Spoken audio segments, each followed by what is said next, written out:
Pues muy buenas noches a todas y a todos. Nos da mucho gusto que nos acompañen en esta sesión, justo en esta primera sesión de nuestro curso en línea, Problemas de Aprendizaje y Conducta. Este curso que tiene como objetivo tratar varias temáticas que esperamos ustedes puedan disfrutar a lo largo de las 4 sesiones de trabajo. Vamos a estar hablando sobre problemas de conducta en el aula, hiperactividad, problemas de atención, un poco de habilidades socioemocionales, conducta rebelde y agresiva, pero también se va a hablar un poco sobre dislexia, disgrafía, discalculia, discapacidad de memoria, trastorno autista, trastorno del lenguaje. Nos da mucho gusto que nos acompañen y en especial deseo agradecer a la profesora María Fernanda Nava, quien gentilmente es nuestra tutora en este curso. Ella estudió la licenciatura en psicología por la Universidad de La Salle y además tiene una amplia experiencia en lengua de señas mexicanas. Es interesada siempre en temas donde se abordan tópicos ligados al campo de la psicología, la educación especial. Y bueno, muchas gracias por acompañarnos, maestra María Fernanda. Es un gran placer para nosotros que nos acompañen y bueno, recordarles que entonces hoy iniciamos los trabajos, pero tendremos 4 sesiones a través de Google Meet, como el día de hoy 2, pero también el 9, 16 y 23 de junio. Y bueno, les invitamos a todas a que nos acompañen en estas 4 sesiones de trabajo. Las sesiones van a ser grabadas para que en un segundo momento, si desean repasar algunos conceptos o hacer un segundo análisis, se pueda realizar en ello. Entonces, pues bueno, de antemano, a nombre del Centro de Investigación en Ciencia de las Matemáticas, les damos una cordial bienvenida. Un placer saludarles nuevamente. Y bueno, pues adelante, maestra María Fernanda. Muchas gracias y muy buena noche. Gracias, doctor. Buenas noches. Pues buenas noches a todas. Por ahí veo que tengo puras chicas. Y bueno, pues me quiero presentar. Ya por ahí el doctor me hizo el favor de dar una pequeña introducción acerca de mi perfil. Mi nombre es María Fernanda Nava. Soy psicóloga, como comentó el doctor, egresada de la Universidad La Salle. Siempre me he caracterizado por tener un interés y una especialización en el área de diversidad e inclusión. Sobre todo en tópicos de discapacidad auditiva. Fui muchos años intérprete de lengua de señas por parte de la universidad, en algunos eventos también. Y pues bueno, actualmente me dedico mucho al tema de la docencia, dar cursos y temas, todo relacionado pues precisamente a situaciones psicológicas en cuanto a la infancia y la educación. Trabajé también algún tiempo como encargada del departamento psicopedagógico, tanto de un preescolar como de una secundaria. Entonces, pues bueno, por ahí hay mucho que se puede aprovechar, mucho que les puedo compartir y pues me encantaría conocerlas, más o menos que se puedan presentar, que me puedan decir su nombre, pero sobre todo el interés que tienen por este curso, a qué se dedican y por qué les interesó tomarlo. Entonces, pues me gustaría empezar por ahí con Sharon. Sharon, ¿nos puedes compartir?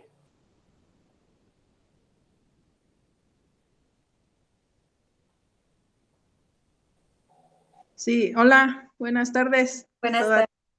tardes. Pues soy licenciada en educación preescolar, llevo apenas 7 años trabajando y pues me interesa porque a lo largo de estos 7 años he visto pues algunos problemitas con mis alumnos que me gustaría saber cómo poder ayudarlos un poquito más en cuanto a lo psicólogo, pues en psicología, porque pues en algunas temas de aprendizaje y eso, pues muy bien, pues, pero en cuanto a algunas emociones, problemáticas que tienen en su casa o así, algo emocional que le afecte al niño es lo que me interesa.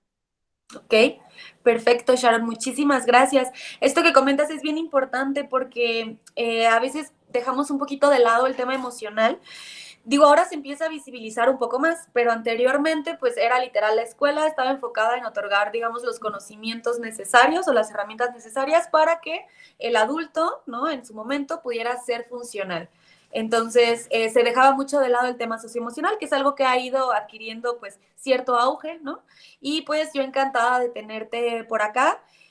Cualquier duda, cualquier situación, Sharon, me puedes comentar, me pueden interrumpir. De repente hablo mucho y hablo muy rápido, pero sin ningún problema me interrumpen, ¿vale? Bienvenida.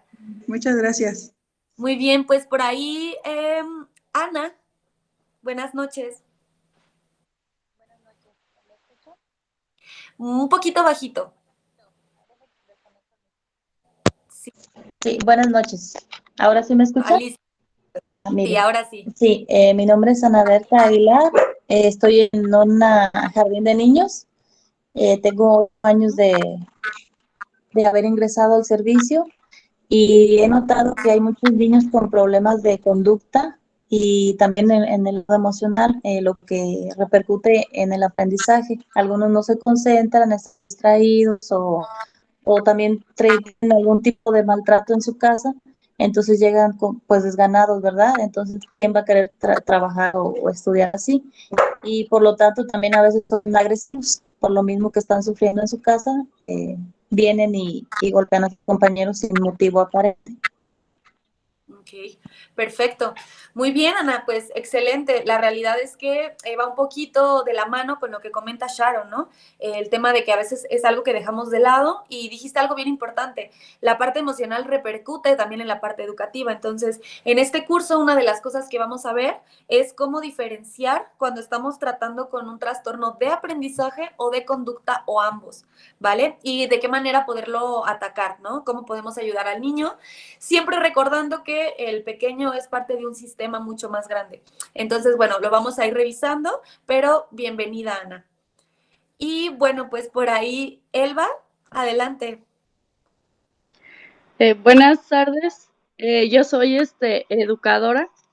Pues más que nada me interesé acerca de las temáticas, ya que creo que la pandemia nos llevó a una situación en la que los niños vivieron, pues, no solamente un retraso tal vez académico, sino emocionalmente fuerte por toda la cuestión, pues, del miedo, de la incertidumbre, de el cambiar tal vez el sistema educativo a casa, y ahora en el regreso pues sí tenemos como que buscar esas estrategias para atender a esa diversidad y más que nada pues convertir la educación en oportunidades donde los niños puedan ser libres y que sean sanos emocionalmente.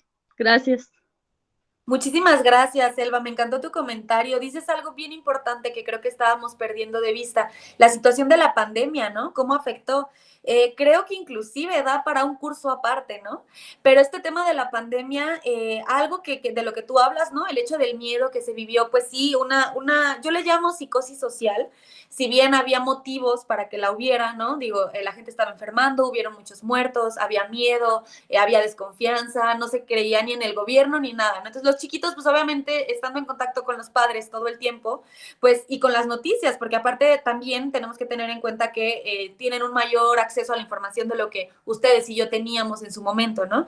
Entonces todo este bombardeo de información, pues claro que pudo haber generado un miedo, claro que pudo haber generado incertidumbre, inclusive algo a lo que se le llama trauma colectivo, ¿no? Y sobre todo, algo que creo que no mencionaste, pero que seguramente lo tienes en cuenta, es el tema de la socialización. O sea, el niño estando en casa no socializó con niños de su edad. Aunque pudiera tener hermanos y tal, no pudo entrar dentro de este círculo también, que es súper importante, ¿no? Las habilidades socioemocionales, como el nombre lo dice, pues se dan a partir de que el niño puede ingresar o integrarse a un círculo social más grande, que es la escuela. Entonces, la escuela es por excelencia el círculo social, que sociabiliza, ¿no? Entonces, perfecto, me gusta mucho tu perspectiva y esperemos que el curso cubra tus expectativas. Muchas gracias, Elba. María de la Luz, finalmente, buenas noches. Buenas noches. Mi nombre es María de la Luz Aguilar Facundo. Soy docente de primaria. Tengo 8 años trabajando ahí. El interés de tomar el curso es porque en el aula tengo niños con problemitas de disciplina. algunos son distraídos, otros son hiperactivos y otros tienen dificultades en barreras de aprendizaje. Y con el curso espero poder apoyarlos a ellos y a los papás, buscando estrategias para que ellos logren los aprendizajes adquiridos y emocionalmente también se sientan tranquilos, queridos, porque muchas de las ocasiones esas dificultades que se les presentan es por falta de atención de los papás, por falta de cariño, de comprensión, y eso influye en lo emocional y obstaculiza el aprendizaje en el aula. Claro, perfecto. Sí, sí, sí. De hecho, comentas también varios puntos muy importantes, ¿no? Aquí, que fue algo que más o menos tocamos en las anteriores presentaciones de las demás chicas, también se mencionaba el punto del sistema, ¿no? A veces los padres tienen la idea, o se tiene esta idea como de, mi niño está teniendo este problema y ya sea escuela o psicólogo, arréglamelo, ¿no? Es literalmente la manera en la que lo ven. Entonces, el primer obstáculo al que nos enfrentamos en el área educativa, y sobre todo psicopedagógica, son los padres. Aunque en algunas ocasiones pareciera que ellos son quienes se acercan a nosotros en busca de ayuda, somos nosotros que aunque implementemos estrategias y aunque identifiquemos cuál es el problema, si el sistema familiar no modifica, entiende y empieza a propiciar empatía, comprensión y atención, todo lo que nosotros hagamos en el aula no va a servir demasiado o no vamos a llegar a los objetivos que estamos pues intentando plantear, ¿no? Entonces, finalmente es un conjunto y pues bueno, muchísimas gracias, María de la Luz. Espero que también este curso pueda llenar tus expectativas y les comento a todas, chicas, cualquier duda de verdad que tengan, ni siquiera es necesario que solamente levanten la mano. Digo, yo la veo cuando levantan una manita, pero si no las vi o alguna situación así, pues prendan su micrófono y me interrumpen. Y nos vamos poco a poco. Otra cosa que a mí me gusta mucho en los cursos, diplomados o clases que doy es la participación, que puedan participar porque en este tipo de temáticas, mucho de lo que enriquece, lo que yo les pueda decir son las experiencias que cada una de ustedes ha tenido en el aula. Por lo que escuché, absolutamente todas tienen actualmente algún chico, uno o varios, con algún tipo de problema de conducta socioemocional o de aprendizaje. Entonces, que puedan compartirnos qué síntomas observan, cómo lo han trabajado, qué características tiene este niño, ¿no? En casa, en el aula, pues nos va a enriquecer a todas.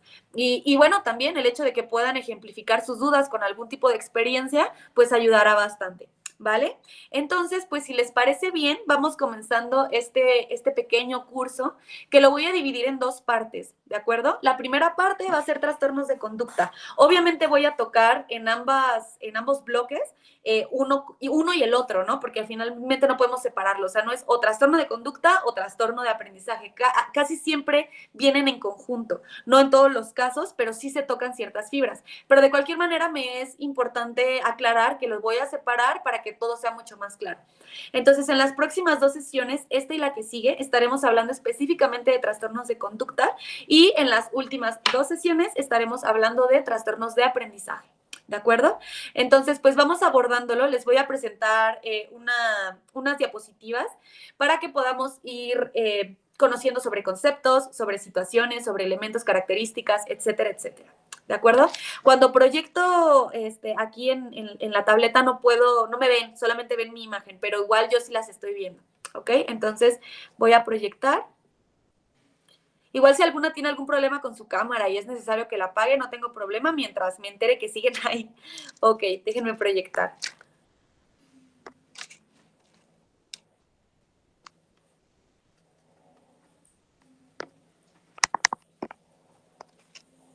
Ok, ¿me pueden comentar si por ahí ven bien lo que estoy proyectando? Ah, perfecto, muy bien. Sí, se ve. Sí, sí se ve. Excelente, muchas gracias.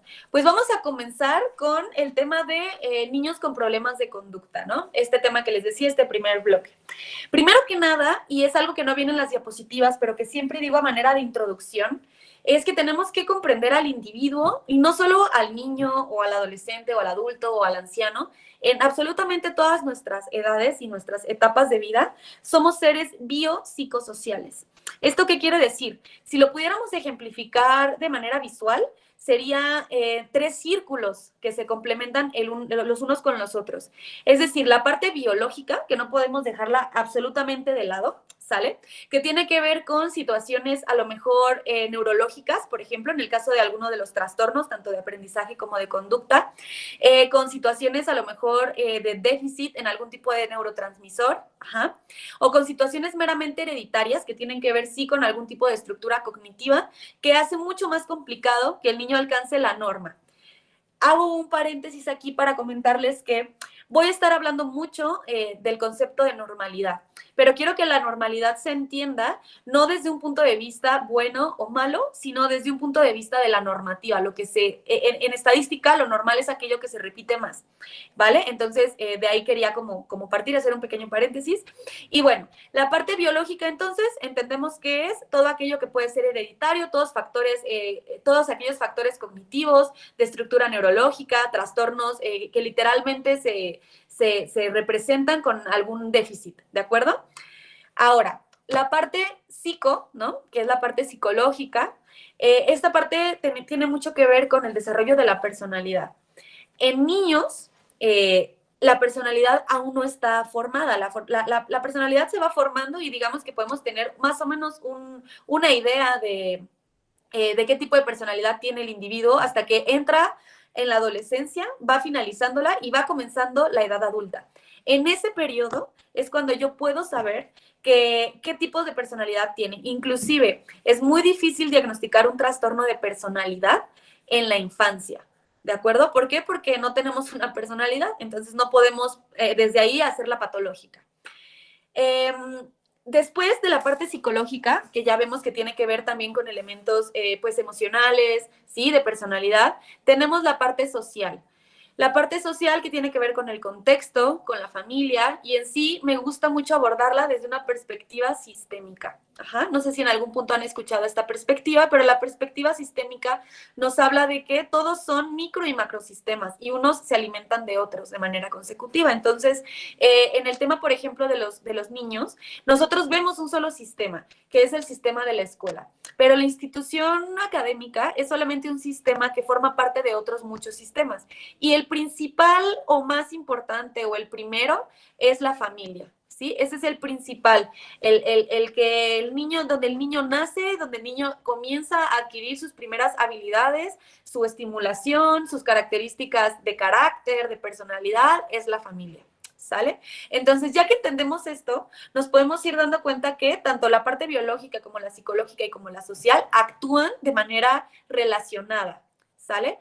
No hay manera de que sea una situación, pues voy a diagnosticar este trastorno y me voy exclusivamente a la parte biológica. Si bien sí puede ser que haya, casi siempre en este tipo de trastornos de conducta, ¿no? A diferencia de si hablamos, por ejemplo, de un déficit intelectual que tiene que ver con un retraso mental, que tiene que ver con hipoxia al momento de nacer, ¿no? O falta de oxígeno, ahí sí es una situación meramente biológica. Pero en problemas de conducta y de aprendizaje, la mayoría de las veces nos vamos a encontrar a estas 3 esferas relacionándose entre sí, ¿va?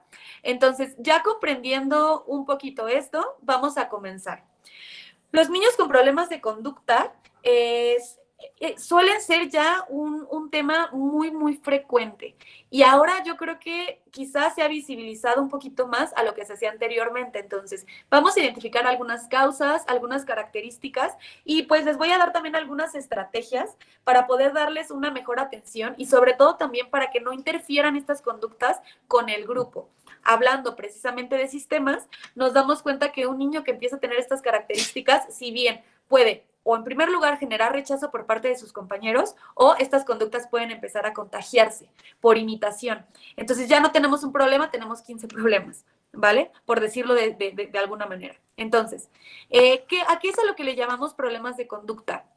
Bueno, me gustaría, por ejemplo, ahí que si alguna tiene algún caso que quiera compartir, lo comparta, pero en general tiene mucho que ver con que identificamos pequeñitos que, para empezar, sus habilidades socioemocionales, pues digamos que están muy bajitas, ¿no? Molesta a sus compañeros, no se relaciona de manera adecuada, puede burlarse, puede agredir, no siempre. Puede ser que solamente sea muy inquieto y que su impulsividad lleve a tomar conductas que no son aceptadas por los demás. ¿sale? Ahorita vamos a hacer un diagnóstico diferencial, o les voy a explicar acerca de cuáles serían los criterios de diagnóstico diferencial para los tipos de conducta, de trastornos de conducta que tenemos. Pero para empezar, esto puede ser lo primero que podemos ver. Molestar a sus compañeros, burlarse, agredirlos, tirar cosas, robar, ¿sale? Esto ya me habla a mí de un trastorno negativista desafiante o de un trastorno de conducta como tal. En el caso del TDAH no es así, pero ahorita lo vamos a abordar un poquito más a fondo. Esta parte, ¿no? Se para constantemente, no obedece indicaciones, parece que no me escucha. Muchos maestros manifiestan eso. Es que parece que no me escucha, o sea, y se sienta 2 segundos en el escritorio y a los otros 2 segundos ya me volteé tantito y ya está al otro lado del salón. O sea, ni siquiera sé cómo le hace para moverse tan rápido, ¿no? Pasa por entre las filas, patea mochilas, puede ser que nos encontremos con berrinches, con baja tolerancia a la frustración, eso también es muy común, que no entienda el no y entonces tengamos una explosión de emociones, ¿no? En el alumno. Y también, pues, puede ser alguien que hable mucho, que cuando estamos conversando, y eso lo notamos también, yo estoy conversando con el pequeño y no me deja ni siquiera terminar las frases cuando ya me está contestando. Entonces, me es muy complicado darle una indicación completa porque responde.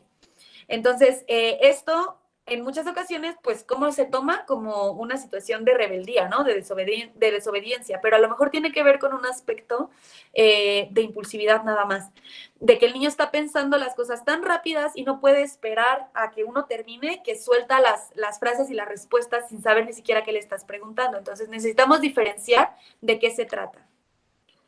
¿Hasta aquí tienen alguna duda? No, ningún. Perfecto, muy bien. Vamos a ver la clasificación de los problemas de conducta. Antes de eso, me gustaría comentarles, ¿no? ¿Cuáles hay? Al menos son 4 aspectos que tenemos que tomar en cuenta. El primer aspecto es el contexto y los otros 3 son 3 trastornos de conducta en los que nos vamos a basar para empezar a diferenciar. ¿Por qué el contexto? Volvemos al tema de la normalidad.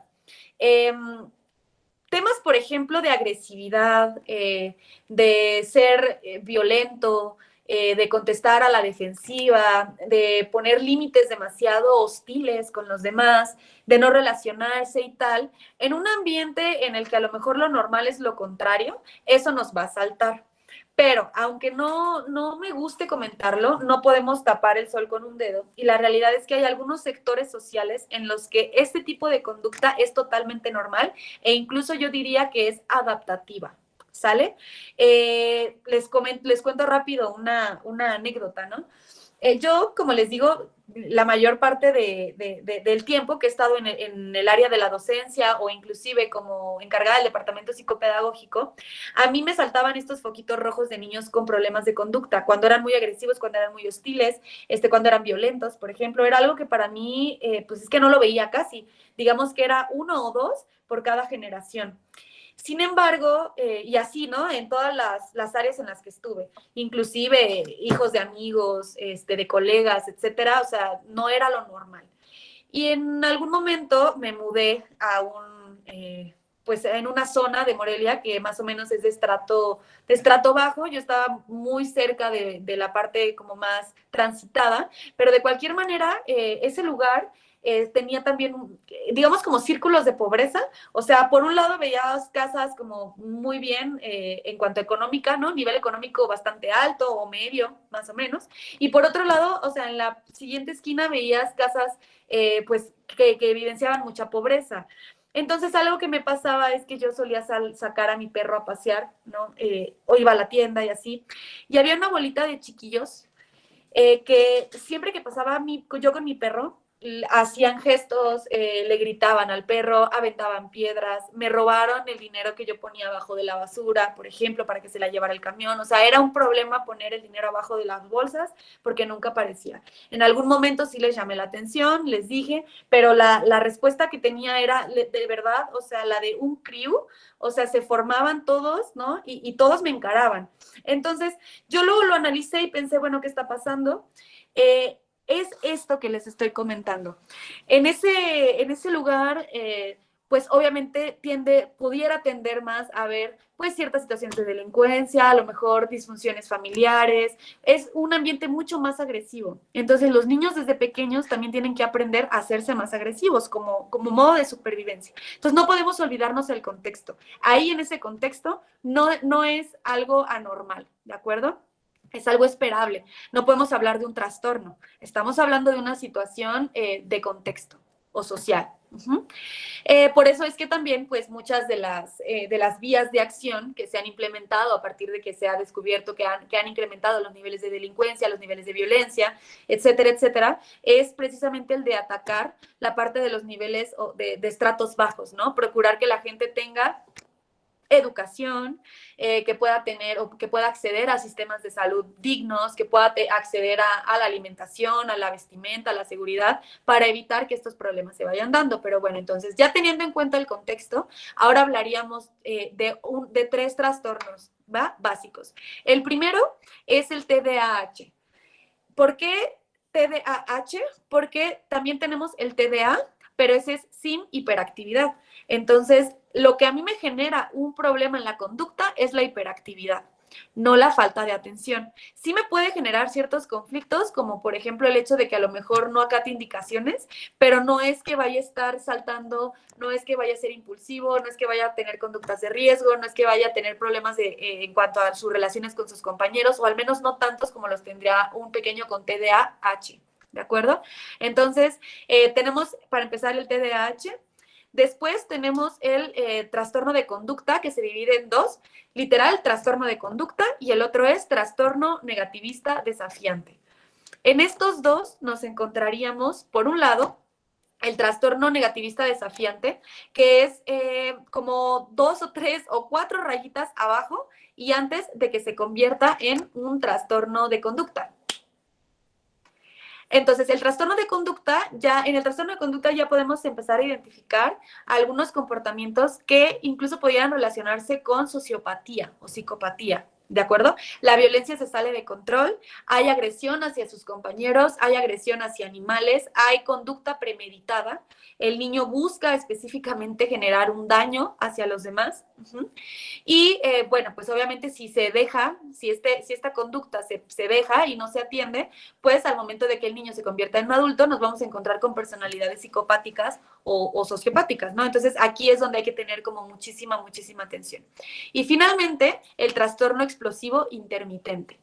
En el trastorno explosivo intermitente, lo que nosotros vamos a encontrar son estallidos de ira constantes, pero no es que el niño siempre sea agresivo, es que bajo ciertos estímulos el niño estalla, puede pegar, puede hacer berrincho, puede empujar, puede desobedecer, etcétera, etcétera. Pero más que nada es eso, es una reacción desmedida a un estímulo que no tendría que ser proporcionalmente equivalente, ¿de acuerdo? Entonces, ¿cuál es la diferencia entre estos 3? Bueno, vamos a revisarlo. En el caso, por ejemplo, de la hiperactividad, ¿no? Del TDAH, hay un exceso de movimiento en el niño.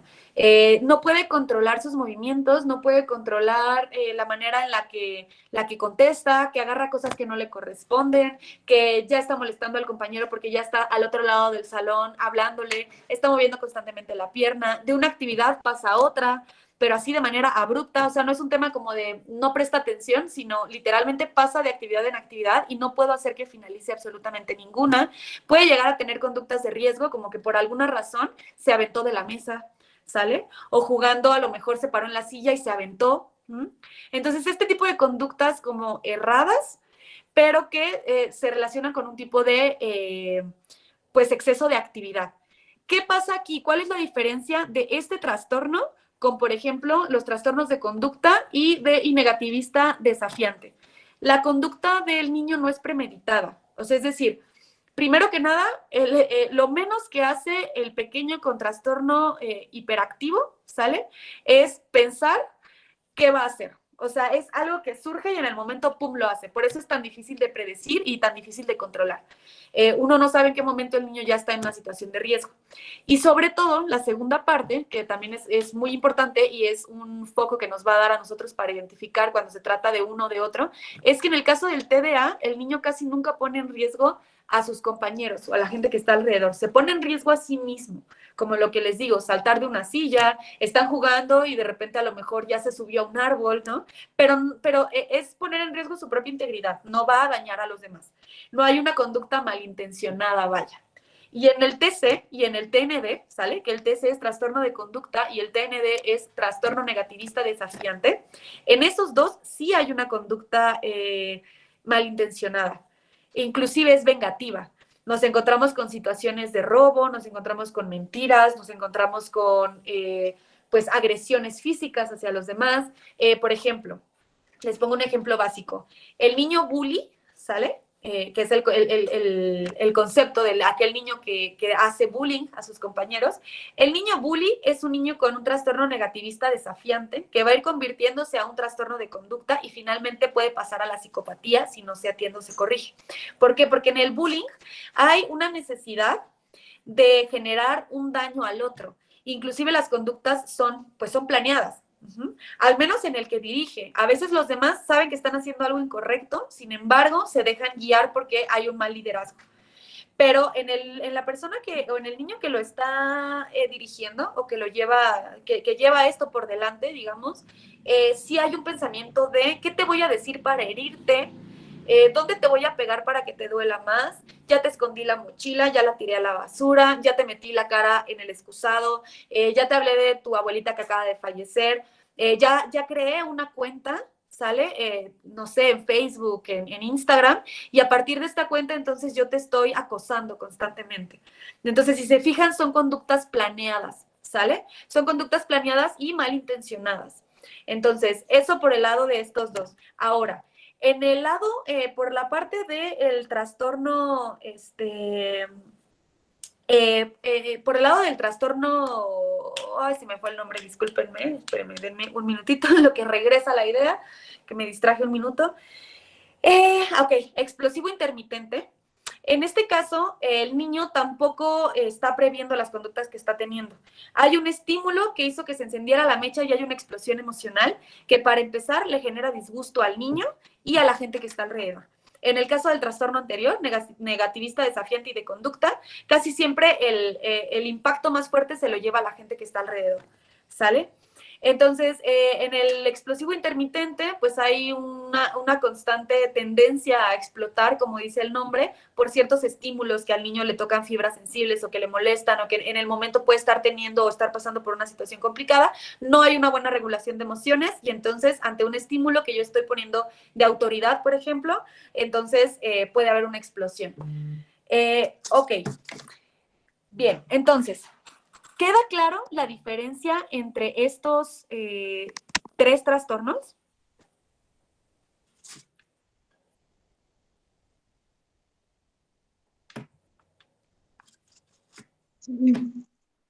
¿Sí?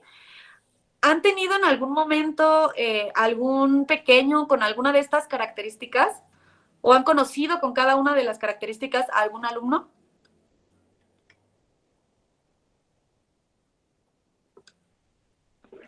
Sí, yo tengo uno que sí es así como muy acelerado, más que nada es como de pura hiperactividad, no se está quieto en este momento, pero no premeditación así que quiera lastimar a alguien, no.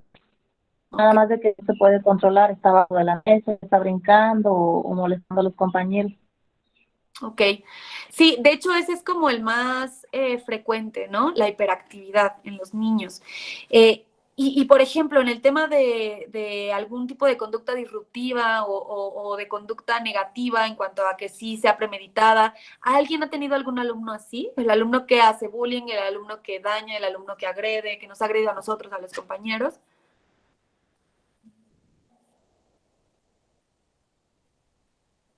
Sí, hace como 2 años yo tuve un niño así, bueno, eran dos, un niño y una niña, y los dos estaban como al mismo nivel de agresión, incluso la puerta de mi salón yo la cierro con candado, entonces, y se en lo alto, entonces el niño se trepó por el barandal y agarró el candado y le pegó a la niña en la frente. Y Uf. entonces, pues, yo ya no hallaba ni qué hacer. O sea, imagínese el problema cuando llegó la señora con la niña. pero lo curioso es que la señora no dijo nada. Dijo, sí, dice, así es ella también habla de haber hecho un niño. O sea que la señora ya sabía que también su niña se portaba mal.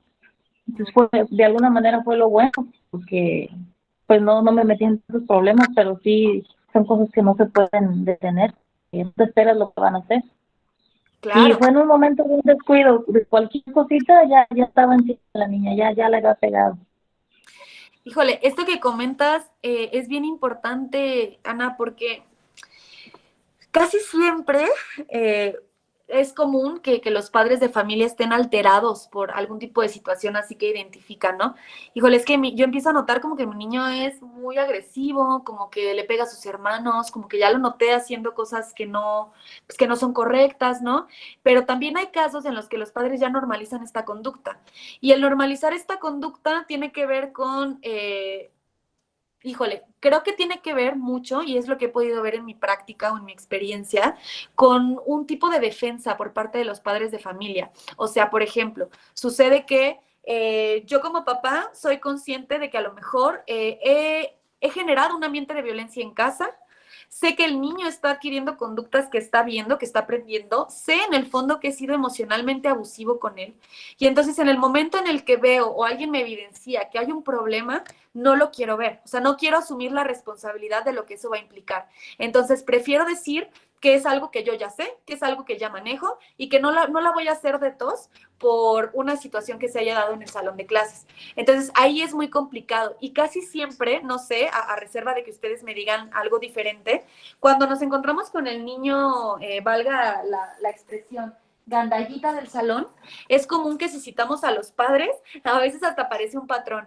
Uno de los dos, que casi siempre es la figura masculina, es muy agresiva también. Vemos al papá que es a lo mejor distante, que se ve que en su trato es hostil, que es agresivo, que a lo mejor no permite las críticas, y vemos una mamá preocupada, sumisa, muy angustiada, ¿no? Entonces, ahí podemos llegar a entender que a lo mejor es la réplica de algún tipo de conducta familiar, pero también se da el caso en el que puede ser que ambos padres sean demasiado permisivos. Y entonces, al no poner límites y al mandar el mensaje al niño de que absolutamente todo lo que quiera se le otorga, entonces el niño no entiende que antes de él, ¿sí? O entre él y el mundo hay un otro al que se tiene que respetar. Entonces, esa parte pues también es muy interesante, ¿no? Ok, perfecto.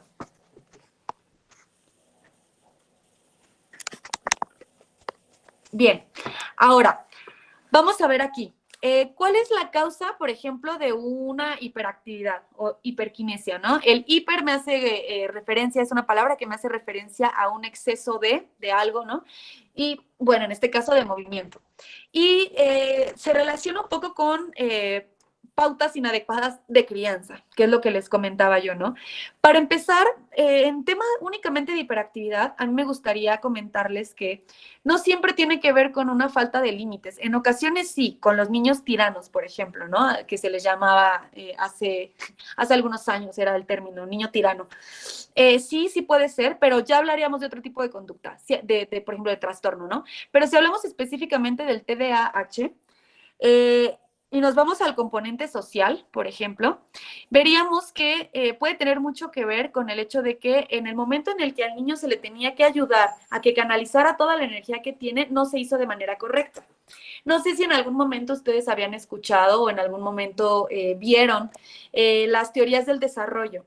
En el caso, por ejemplo, de Freud, ¿no? Freud, que es un psicoanalista muy importante en el ámbito del psicoanálisis y la psicología, hablaba de varias etapas o estadios en los que el niño va pasando, ¿no? Entonces, uno de ellos, que es precisamente la edad escolar, es cuando la libido o la energía, ¿sí? Sexual, pero en este caso, bueno, se hace referencia a pues la energía que tenemos, ¿no? La energía se veía como estancada, ya no estaba depositada en una zona del cuerpo, no estaba depositada en ningún lado, estaba estancada. Entonces, en ese momento en el que la energía se estanca, es bien necesario que a los niños se les lleve a natación, se les estimule en las artes, en el deporte, para que puedan sacar esa energía y puedan llegar al otro estadio de manera pues correcta o digamos menos perjudicial o funcional. La palabra es funcional, ¿no? Entonces, cuando ha habido poca atención por parte de los padres, cuando esta energía no es canalizada, cuando el niño llega a casa y los padres están ocupados, tiene hermanos mayores con quienes no puede jugar, ¿no? O hermanos muy pequeñitos y tampoco puede jugar, pues se pueden empezar a dar todo este como cúmulo de energía que pues al final de cuentas terminará por desbordarse. Esa es una. La otra es que también este constante movimiento podría remitirnos un poco hacia algún tipo de trastorno ansioso, ¿sale? El niño no puede mantener su control porque en general psíquicamente no tiene un control ni de sus emociones, ni seguridad en su entorno, entonces lo vemos constantemente inquieto, esa es la hiperactividad. Todos somos hiperactivos en algún momento, incluso cuando estamos preocupados, somos cognitivamente hiperactivos, ¿no? No podemos soltar una idea, estamos dándole muchas vueltas, pero en el caso del niño no hay estrategias aún, primero porque está muy pequeño, y segundo, no hay madurez, y tercero, porque no se le han dado las herramientas para poder canalizar toda esta energía pues que va surgiendo, ¿no? Entonces, eso es lo que precisamente nos da las habilidades socioemocionales. Entonces, eso puede ser una razón, pero no dejemos de lado la parte biológica. La parte biológica es importante porque el cerebro se compone por varios lóbulos, ¿no? El lóbulo frontal, que es la parte que tenemos enfrente de nuestra cabeza, es la que regula cualquier tipo de decisión, la voluntad, etcétera, etcétera, ¿no? Entonces, al regular eso, es lo que nos permite no ser impulsivos. Les pongo un ejemplo bien burdo. Si yo, por ejemplo, tengo mucha hambre y estoy ahorita en el curso con ustedes, sé perfectamente que me tengo que esperar 40 minutos para poder comer algo antes de comer, porque pues no puedo, o sea, estoy aquí enfrente, ¿cómo voy a comer, no? ¿Qué pasa con un niño? Pues más o menos tiene la misma noción, porque se le ha dicho, porque ha ido madurando esta parte, entonces sabe perfectamente que tiene que esperarse al receso para comer, que tiene que esperarse a que mamá se desocupe para pedirle un favor, que tiene que esperarse para X o Y circunstancia o situación.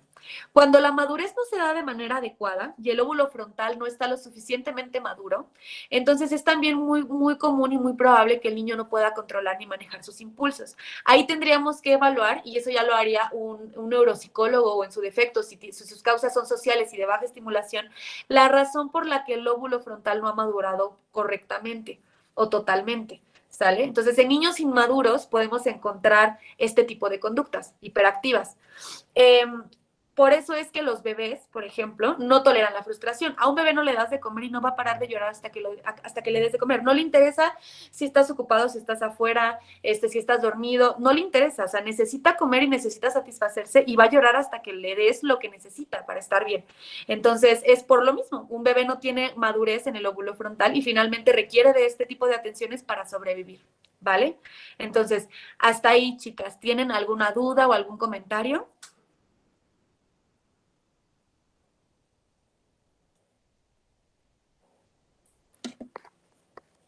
Ninguna, maestra. Muy bien, perfecto. Ahora, bueno, pues aquí modelo de adulto permisivo, ¿no? Que pues se habla de que no ha alcanzado la socialización primaria, que es todo este tema como de que también el niño comprenda que hay otros además de él. Digamos que aquí se rompe un poco el narcisismo primario, que es normal, ¿no? Que el niño considere que el mundo gira alrededor de él y que todas sus necesidades tienen que ser cubiertas. Conforme va creciendo se va enterando que no, que hay más gente y que pues obviamente necesita pensar también en los otros, compartir, etcétera, etcétera. Es todo un proceso, pero en teoría es lo que tendría el niño que alcanzar en la edad escolar, ya tendría que tenerlo más o menos manejado. Pero en caso de niños que no tienen estas herramientas, pues no lo vemos. Entonces, ahora, esto es lo que les comentaba, ¿no? El 1% de casos de niños reportados con hiperactividad sí se les asocia con una disfunción neurológica que ocasiona exceso de conducta y de movimiento, que es lo que les decía, una falta de maduración generalmente en el lóbulo frontal. ¿Sale? Esto tiene que ver también pues con antecedentes perinatales, patológicos, parto prolongado, presencia de convulsiones, ¿no? Fíjense que eso es bien interesante porque las convulsiones en niños que tienen epilepsia y en general en adultos, cuando las convulsiones son constantes, hay una muerte neurológica importante. Las neuronas mueren más rápido de lo que se regeneran. Hace unos años se consideraba que las neuronas no se regeneraban, que era la única célula en el cuerpo humano que no se regeneraba. Sin embargo, conforme el tiempo pasó y las investigaciones avanzaron, se dieron cuenta de que sí, o sea, en realidad sí se regenera, pero no con la misma rapidez que lo hace las células de la piel, por ejemplo. Entonces, en el caso de las convulsiones o de la epilepsia, mueren más rápido de lo que se regeneran. Entonces, ¿qué pasa? Que empiezan a haber ciertos déficits. En muchas ocasiones se puede observar que a lo mejor el niño es un poco más torpe que otros niños en el tema como de la coordinación, ¿sí? De la habilidad motora. Pero también se puede dar que los problemas sean conductuales o emocionales. Depende el lado del cerebro en el que estemos teniendo el daño, pero es el 1% de los casos. Esto es bueno y malo. Bueno, porque tenemos mucho trabajo, porque implica que hay una esperanza en cuanto a la corrección de estas situaciones, ¿sí? No está todo perdido porque es algo neurológico, no. Y malo por lo mismo, porque tenemos mucho trabajo y entonces la solución no es instantánea, es con un proceso. ¿Ok? Entonces, ¿qué pasa cuando empezamos a identificar a un pequeño que tiene déficit de atención, que como que le cuesta mucho trabajo concentrarse, que es muy hiperactivo, que sus problemas de conducta pues son esos, ¿no? O sea, no se está quieto. Lo primero que yo les recomiendo, a pesar de que podamos con este curso y con las herramientas que ustedes ya tienen y la experiencia, identificar de qué trastorno se trata y a qué nos estamos enfrentando, hay que canalizar. No sé si en todas sus áreas de trabajo tengan un departamento psicopedagógico. Si lo tienen, la canalización directa tiene que ser con el departamento. Esto es básico. Para que el departamento pueda hacer una breve evaluación y sea el departamento quien contacte a los padres de familia, quien dé la noticia y quien pueda, pues, más o menos sobrellevar esta parte, ¿no? Para que los padres lleven al niño con un especialista, neuropsicólogo o neurólogo nada más.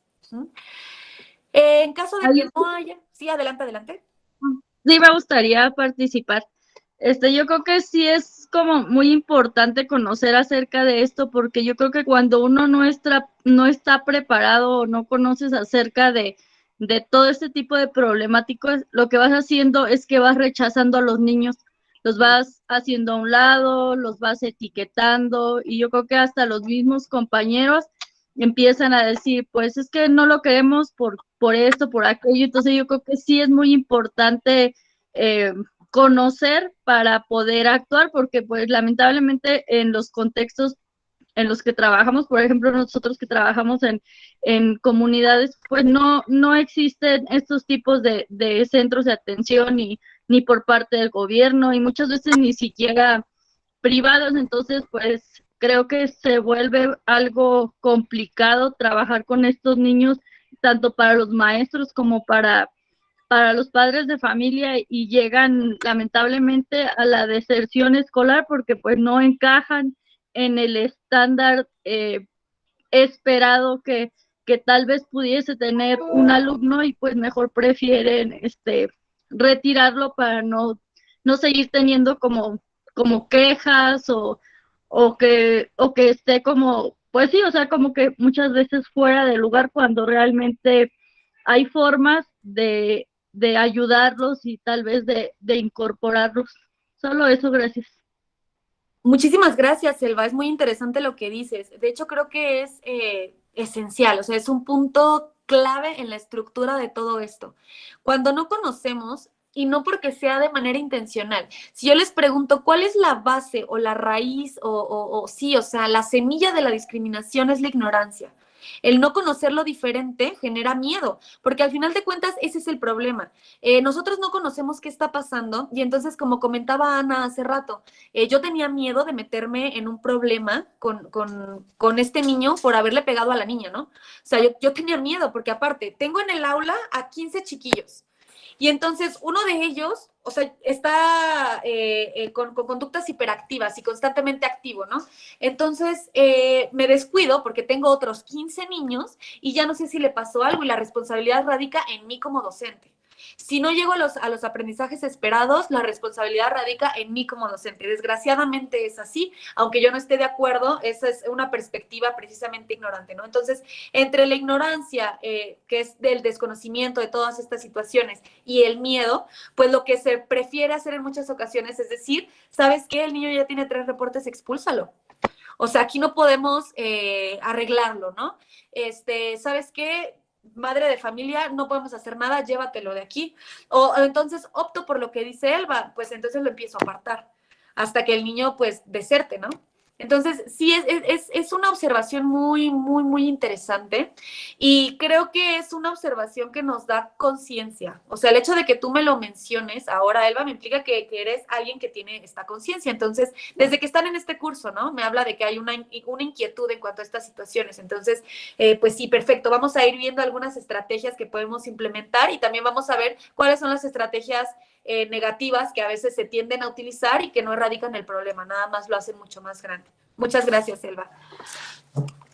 Perfecto, entonces en esta parte también de lo que menciona Elba, de etiquetar, se pretende esto mismo. Si yo ya me di cuenta que el niño tiene algún déficit y no lo puedo canalizar con el departamento psicopedagógico porque no hay departamento psicopedagógico, entonces tengo que hacer lo posible primero por hablar con los padres de familia para que puedan llevarlo a algún centro de atención.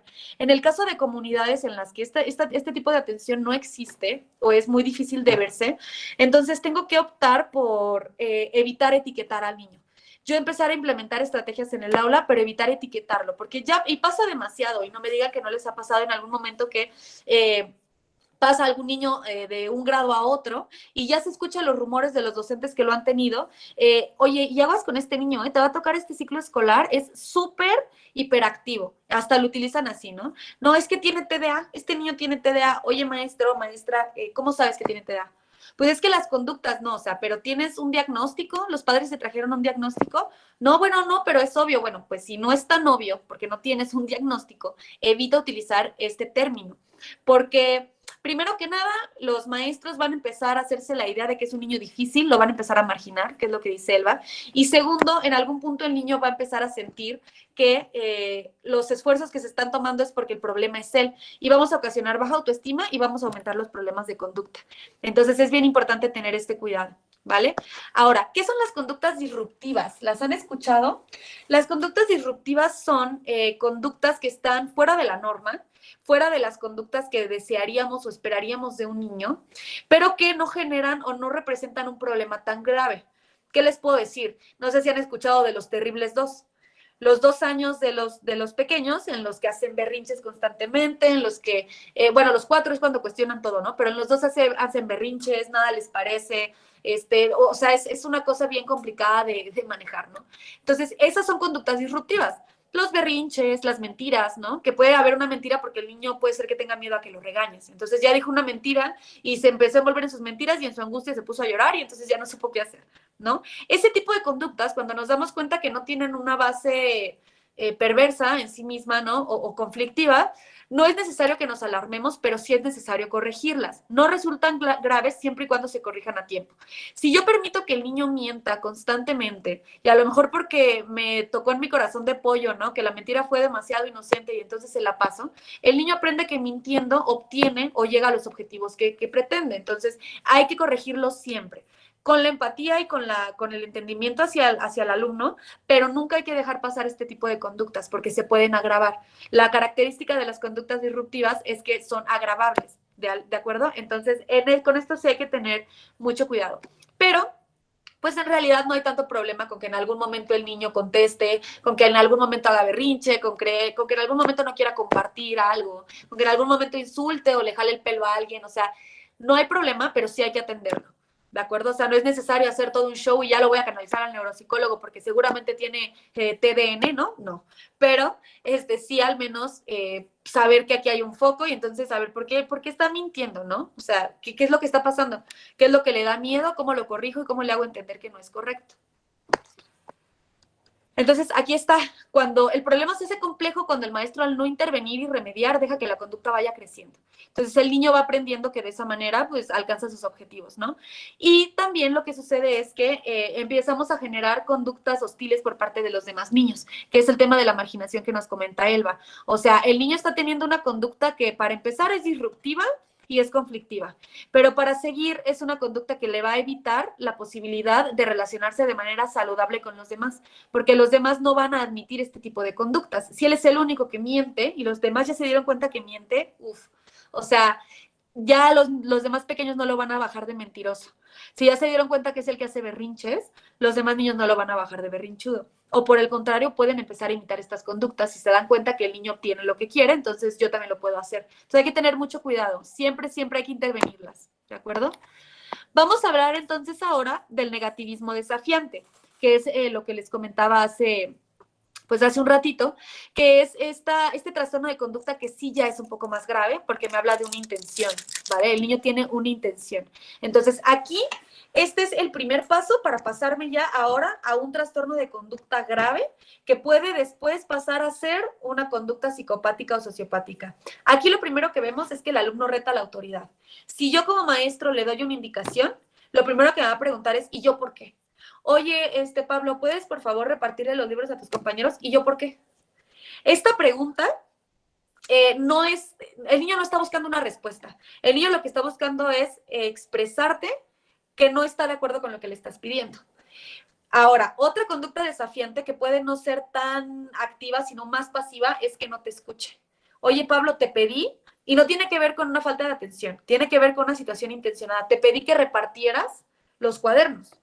Y puede levantar los hombros o hacer un gesto como de, me vale, ¿no? Entonces, aquí empieza y es un pequeño foco que tenemos que empezar a darnos cuenta, que tenemos que empezar a visibilizar, porque tenemos que tener mucho cuidado.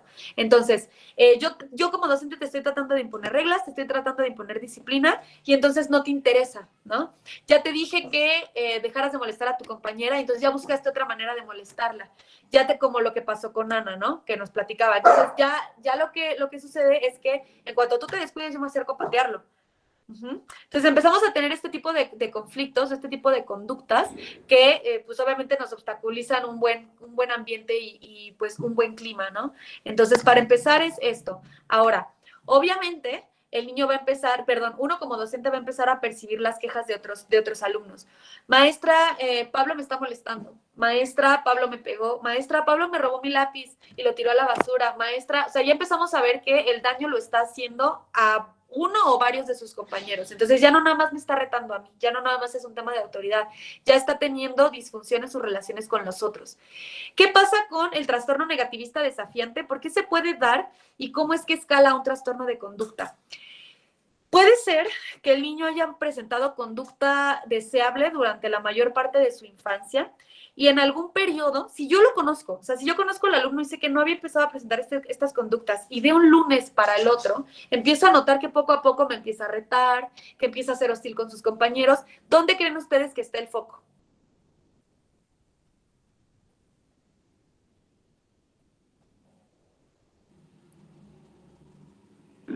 Puede ser algo que esté viviendo en casa. Exactamente. Puede ser que tuvo un nuevo hermanito, o sea, desde el hecho de que haya tenido un nuevo hermanito y a lo mejor es algo que le genera mucha angustia y mucho miedo por ser desplazado por la mamá, puede ser que los papás se estén divorciando, puede ser que el padre haya tenido algún tipo de episodio violento, puede ser que, no sé, los padres hayan salido de vacaciones y lo hayan dejado con la abuela. Algún tipo de trauma emocional puede estar generando este tipo de conducta, ¿sale? Lo básico en el trastorno negativista desafiante es que la raíz está en una situación emocional. Hay una frustración que el niño está experimentando, que está proyectando en los otros, y no solo proyectando, la está ejecutando. Está ejecutando esta frustración siendo agresivo y siendo violento, siendo vengativo. Una de las principales características de este trastorno es la cualidad de la venganza. Entonces, si hablamos de la venganza, no es la venganza inmediata, no es que el niño esté siendo vengativo porque le dije que no a algo. Se está vengando por algo que internamente siente y que no puede hacer con el agresor principal, ¿sale? Que pudiera ser el padre de familia, que pudiera ser el abuelo, que pudiera ser un hermano mayor, que pudiera ser alguien de otro salón. Les pongo un ejemplo que, bueno, este ejemplo obviamente ya se fue literalmente hacia una situación psicopática, ¿no? Digamos que se fue al extremo. Pero escucharon el tema de la matanza en Texas, en la escuela, ahora hace unos días. Bien, ¿qué pasaba con este niño? Es todo un ciclo de violencia tristísimo, pero bien interesante y muy analizable, y digamos, con muchas áreas de oportunidad para actuar, que yo no entiendo cómo es posible que en Estados Unidos se continúen sucediendo estas cosas. Evidentemente hay algo que está pasando, ¿no? Pero primero que nada, si analizamos la situación de este chavo, que creo que se llamaba Salvador, vemos que el círculo social familiar está roto. Él vivía con los abuelos, ¿no? Muy seguramente vivió algún tipo de abuso emocional. Me parece que la mamá era drogadicta, Entonces, seguramente vivió algún tipo de abuso emocional, más ciertas circunstancias incluso inconscientes y sistémicas, como que probablemente no se sentía recibido por los abuelos o pudo haber sentido algún tipo de carga, ¿sale? Pero por otro lado tenemos que es un niño que fue pues víctima de bullying durante muchos años de su escuela o de su infancia, muchos años. Entonces, ¿qué sucede? Hay una frustración interna que va creciendo. Hay una frase que me gusta muchísimo, muchísimo, muchísimo, que es: aquel niño que no sea abrazado en su infancia quemará cuando crezca a la tribu para sentir su calor. Entonces quiere decir que esta frustración que va creciendo de manera interna en algún punto va a ser ejecutada en contra de los demás. Entonces, en el caso del trastorno negativista desafiante, es una flamita que va a empezar a esparcirse hasta que gobierne al niño si no se detecta y si no se atiende de manera temprana, ¿sale? Obviamente hay de casos a casos y hay de circunstancias a circunstancias, pero no podemos bajo ningún motivo dejarlo de lado, ¿ok? Entonces,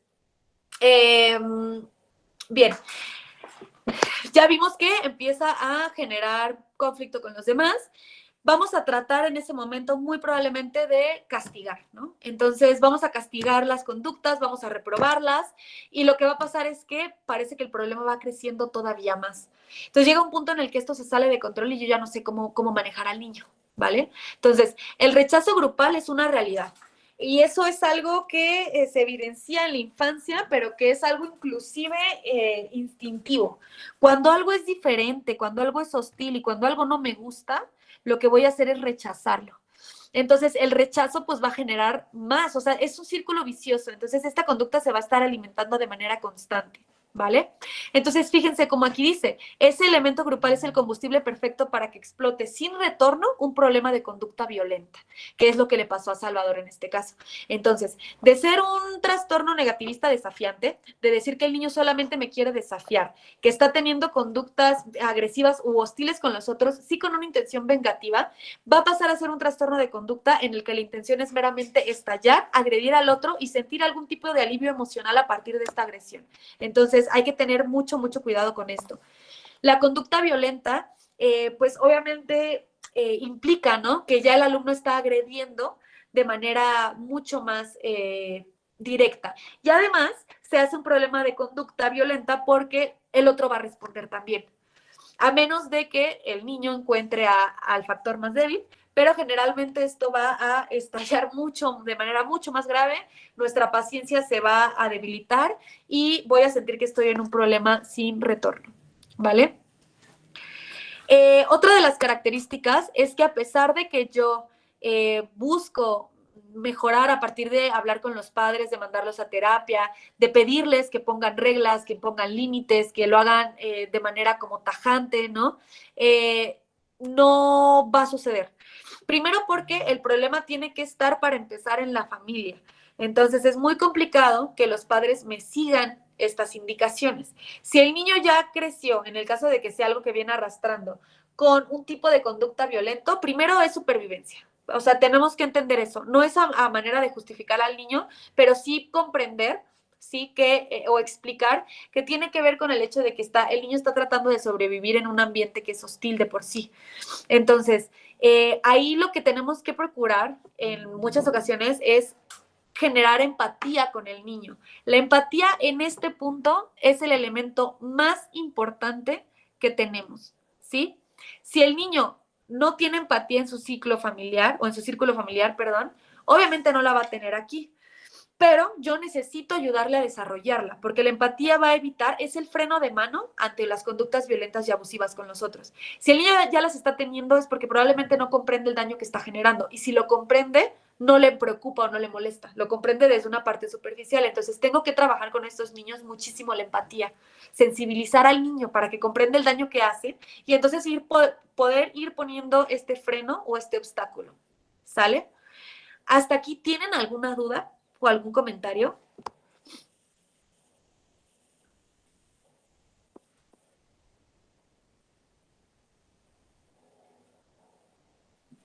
No. No, maestra, yo no. Nadie, perfecto. Ok, continuemos entonces. Ok, ¿cuáles pueden ser los intentos fallidos que podamos tener en estos momentos? Bueno, pues primero que nada la aniquilación pasiva, ¿no? Esto significa que empezamos a descalificar y es precisamente lo que decía Eva.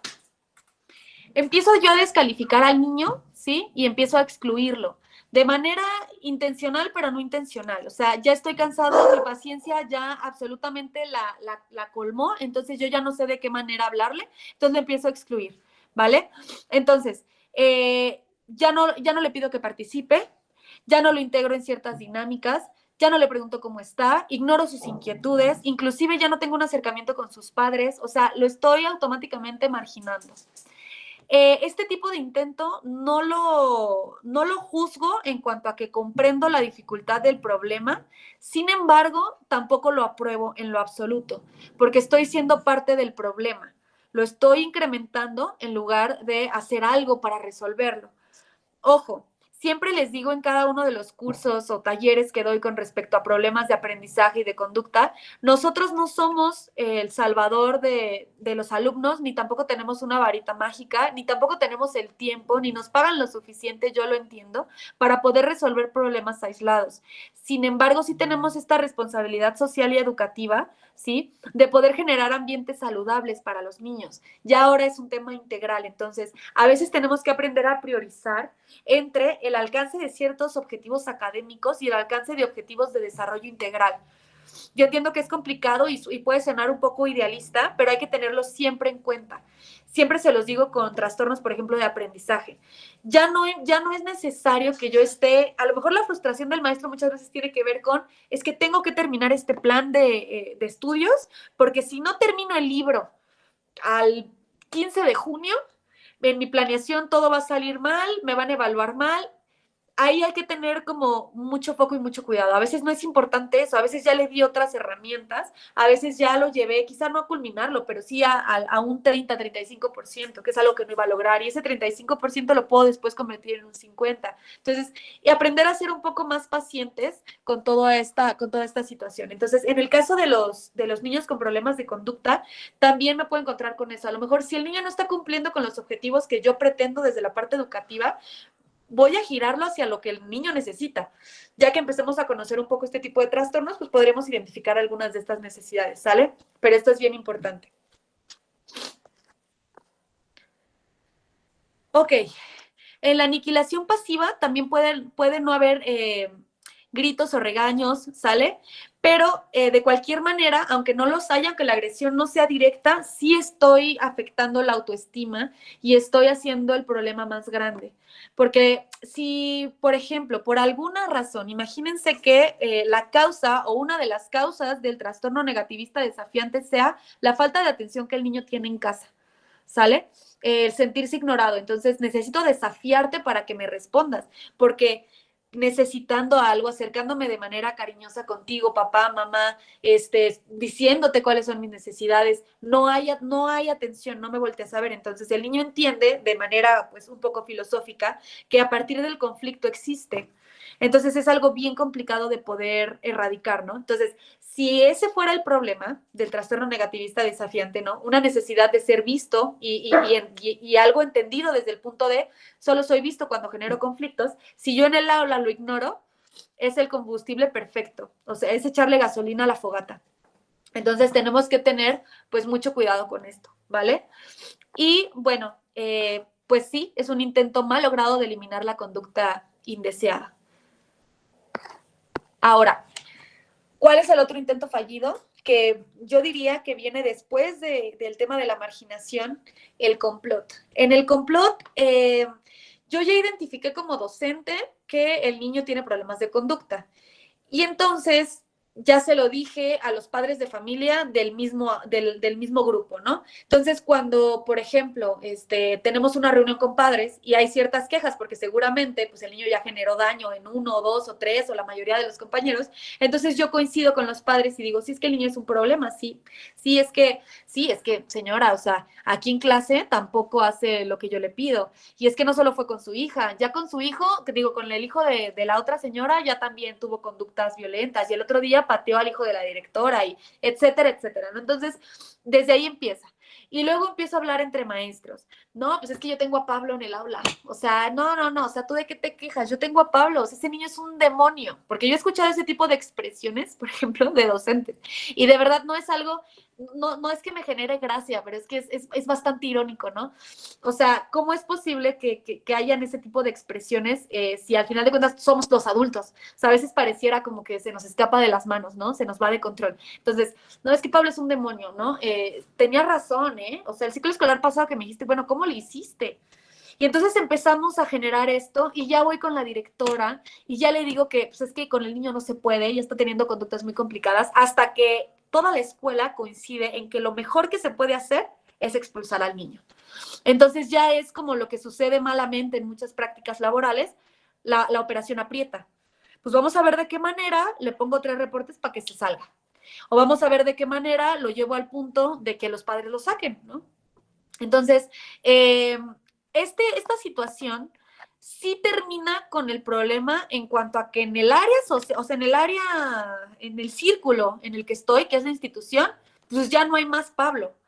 Pero no radica el problema social, si lo vemos ya desde un macrosistema, porque el niño va a salir de esa escuela a otra escuela. Y ese niño al rato nos lo vamos a topar en un ambiente laboral o en un ambiente familiar. ¿Y qué creen? Que el índice de sociopatía actualmente está mucho más alto que los últimos años. Esto tiene que ver precisamente con que los sistemas no han hecho lo posible por retener o por solucionar este tipo de problemas. La practicidad de sacar a alguien que no se alinea ahora es como regla general. Entonces, aquí está, ¿no? Por lo que es muy probable que el complot se repita en la nueva escuela. Entonces, tenemos chavitos que han expulsado de 5 escuelas. Entonces, ya son categorizados como pues, alumnos problemáticos.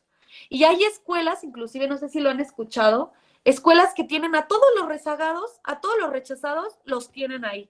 Y entonces eso, o sea, es una jungla, es una jungla, de verdad. Entonces, pues es esta parte, ¿no? Ok, otra de las estrategias que podemos llegar a implementar de manera fallida es la del niño estigmatizado, ¿sale? Aquí es que, pues ya no, o sea, a lo mejor no lo corras, pero sí ya sabemos cómo es. O sea, ya lo que diga, lo que haga, o sea, ya no me sorprende, porque ya sé cómo es Pablo. Entonces, pues ya, o sea, es el niño problema. Oye, ¿y qué vas a implementar? No, pues con los chavos esto, pero con el niño problema, pues esto. Entonces, esto obviamente lo que va a generar es, pues, un problema, ¿no? O sea, vamos a generar que el niño sienta este rechazo, sienta que tiene una etiqueta, y si nos vamos ya a un tema, por ejemplo, de programación neurolingüística, pues lo único que voy a generar es que el niño se lo crea. Y entonces va a utilizar en algún punto esa rebeldía como un indicador de su personalidad. Entonces, si no tiene una manera de definir su identidad, pero toda la vida le he repetido lo mismo, pues lo que se asume él es como alguien problemático y no va a buscar conductas que vayan más allá del problema porque pues es lo que lo define. ¿Sale? Es lo que lo define como Pablo. Entonces hay que tener mucho cuidado. Todas estas estrategias fallidas, lo único que hacen es avivar el fuego, pero son frecuentemente utilizadas, desgraciadamente, porque casi nunca tenemos otras alternativas o no tenemos más conocimiento en cuanto a qué hacer. Y además, por supuesto, que si estamos viendo conductas agresivas, conductas hostiles, hasta de manera natural, intuitiva o instintiva, vamos a rechazar y vamos a evitar darle la vuelta al problema. Entonces, bueno, ahora que lo conocemos, pues sería bueno ver de qué manera podemos corregirlo, ¿no? Que lo vamos a ver más adelante. Ok, ¿cuáles son las principales razones por las que ahora hay un incremento en este tipo de conductas? ¿De acuerdo? Permítanme un minutito.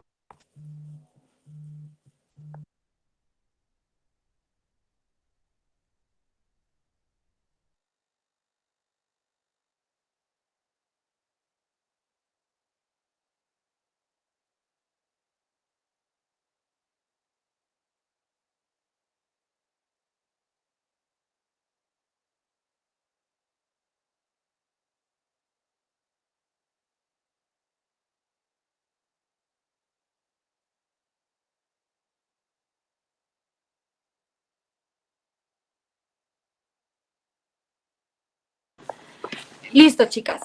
Ok, entonces, ¿hasta aquí tienen alguna duda?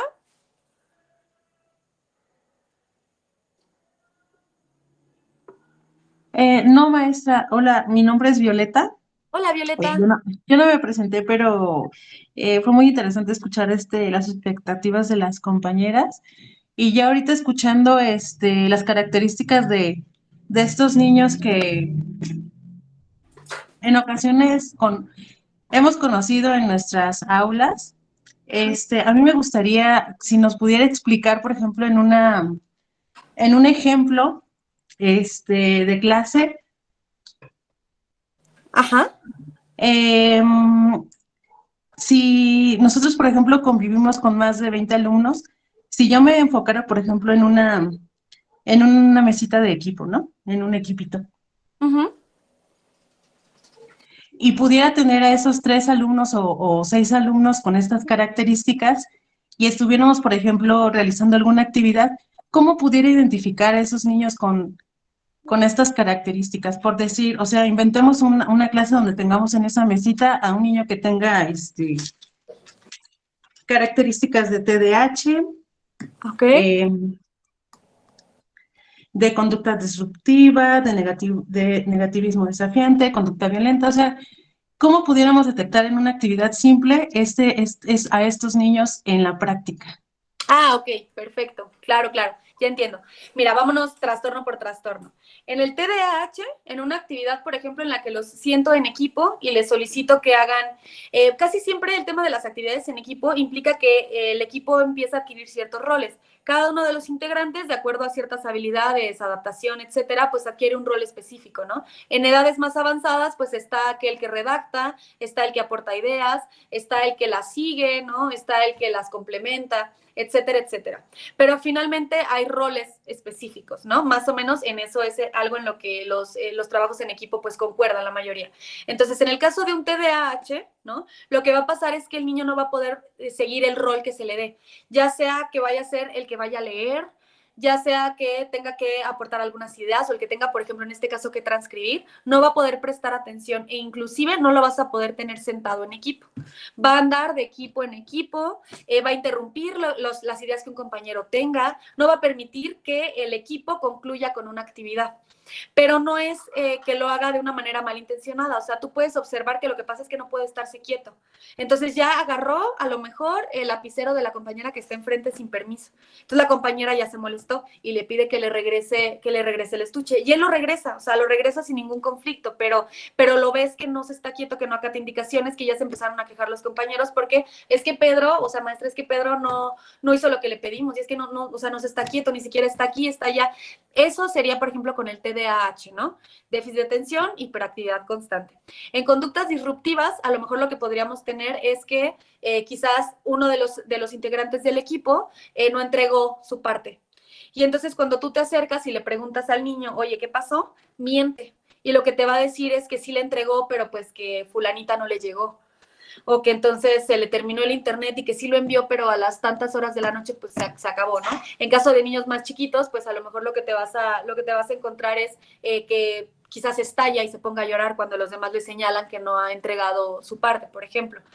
En el caso de un trastorno negativista desafiante, para empezar vas a encontrar que el niño va a empezar a pelear o a ser hostil con sus compañeros en el equipo. Entonces, si se le asigna un rol, va a preguntar que por qué. Y si tú le dices, para empezar así lo más básico, oye, Pablo, te toca en este equipo, en el equipo B, ¿pero por qué en ese equipo? Bueno, porque es en ese equipo, no. Y no lo va a aceptar y no lo va a admitir y puede llegar a agredir a sus compañeros durante la actividad. No, pues es que tú cállate, o sea, lo que estás diciendo no, lo que estás diciendo, Rosita, es una tontería. Y entonces vemos ya como una agresión más directa, más vengativa y mucho más pensada, ¿sale? Y en el caso, por ejemplo, de...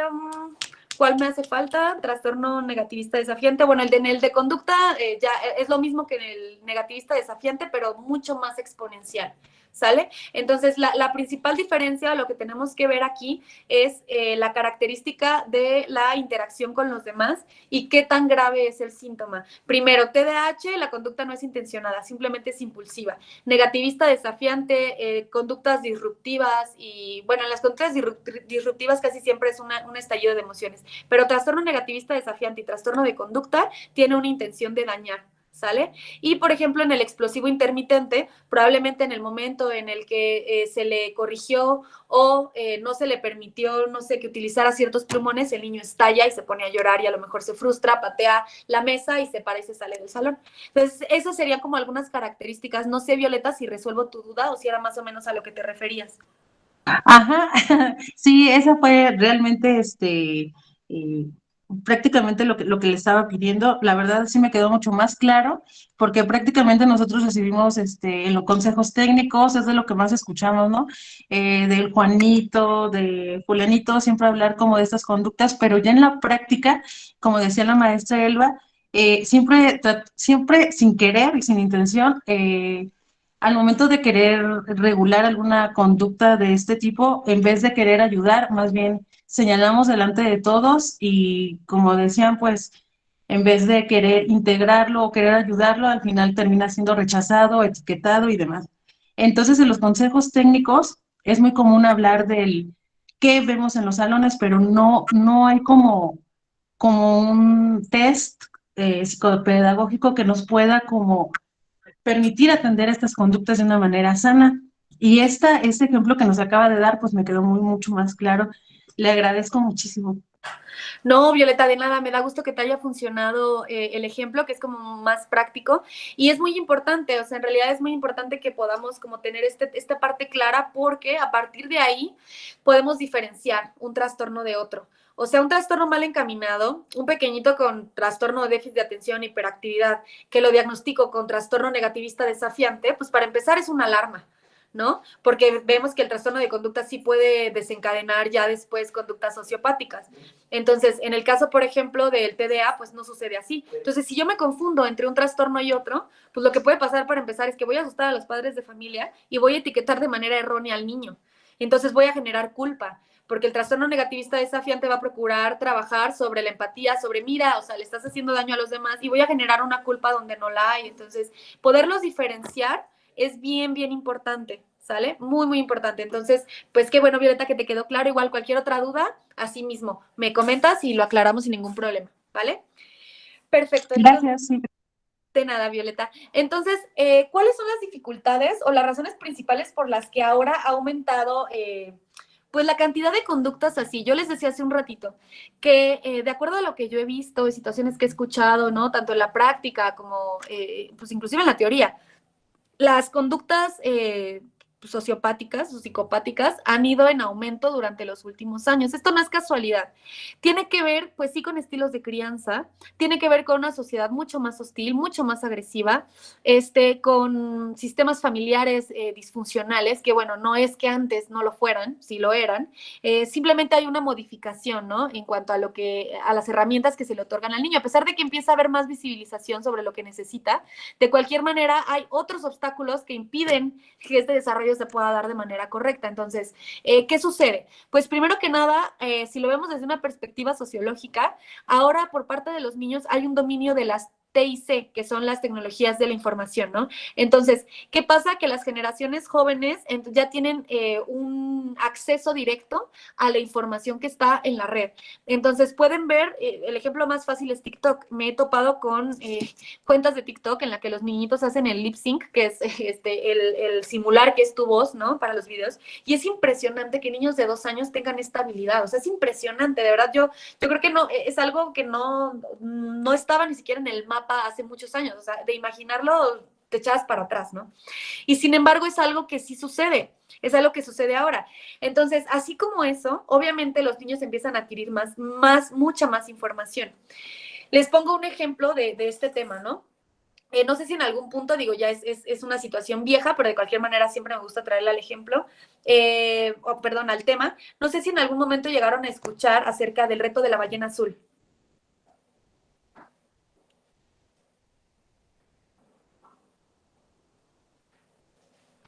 Maestro, No. escuchar. Ok, les cuento. Sí, El reto de la... que eran como retos que tenían que hacer para, no sé, como para que los aceptaran. Sí, empezaron a hacer un reto que se viralizó. La gente que estaba detrás de eso, evidentemente, pues, muy perversa, ¿no? Pero la idea era que a partir de una creencia de pertenencia, ¿no? Empezaban a hacer que los niños empezaran a hacer algún tipo de retos, y eran adolescentes, pero hacían retos que ponían en riesgo su integridad física hasta que finalmente llegaban a un reto en el que implicaba el suicidio, ¿no? Pero obviamente, reto por reto, pues iba trabajando la parte de la salud mental en cuanto a que tendría que decrecer, ¿no? No dejarlos dormir, ver videos violentos, que los videos violentos es algo que pues abunda en las redes. Ahorita donde en cualquier buscador que tú escribas puedes encontrar un video violento, sexual o de cualquier tipo. Entonces, lo que pasó pues es que este problema se visibilizó, se buscó atacar el tema del suicidio en jóvenes y tal, etcétera, etcétera. Sin embargo, es un ejemplo de cómo la información puede ser perjudicial porque si es perjudicial para nosotros, en un niño que no tiene desarrollada todavía estas habilidades que, como les comento, ¿no? Tema del lóbulo frontal, situación de conciencia de las consecuencias, etcétera, etcétera, pues obviamente tanta información puede llegar a ser mucho más perjudicial de lo que puede beneficiar, y más si no hay un control de los padres. Ya ahorita nos encontramos con, bueno, no me estés fregando, pero ten el iPad, ¿no? Entonces, ten mi celular, pero no me estés hablando, que estoy ocupado en esto. Entonces, eso es algo. Además, los empodera en el sentido de que ya el niño o el joven sabe que conoce más de celulares que los padres. Al menos en la generación de, por ejemplo, Zetas contra Millennial, nos encontramos eso. O sea, es más sencillo que yo a mi hermano mayor, por ejemplo, le diga cómo descargar una aplicación, que él me enseñe algo a mí en cuanto a eso. Entonces, ese es uno de los problemas. El segundo conflicto, veríamos una perspectiva filosófica, ¿vale? Aquí veríamos el papel de la familia, perspectiva sistémica. Aquí me gustaría hacerles una pregunta para que desde sus perspectivas, digo, creo que todas tenemos diferentes edades, pero me gustaría escucharlas. ¿Qué opinan acerca de la nueva tendencia de la crianza respetuosa? Porque hay varias perspectivas. Por un lado, está el tema como de, pues sin golpes, ¿no? O sea, todo es sin golpes, todo es validando emociones. Si el niño hace un berrinche y me pega, yo no voy a pegarle. Lo que voy a hacer es quizá no ceder a lo que me está pidiendo, pero sí lo voy a abrazar para que sienta que sus emociones son válidas, y cuando se calme le explico el por qué no, ¿no? Entonces hay dos perspectivas. La primera, sociedad líquida, ¿sí? Según Bauman, por ejemplo, decía, bueno, lo que va a pasar es que la sociedad se va a volver líquida, no van a haber límites y cada quien va a hacer lo que se le plazca. Y por otro lado está el tema de, pues sí, pero voy a empezar a procurar más el tema emocional de los niños, y pues tendríamos un mundo mejor, un mundo menos violento, un mundo con menos necesidades afectivas. Entonces, ¿ustedes qué piensan del tema de la crianza respetuosa?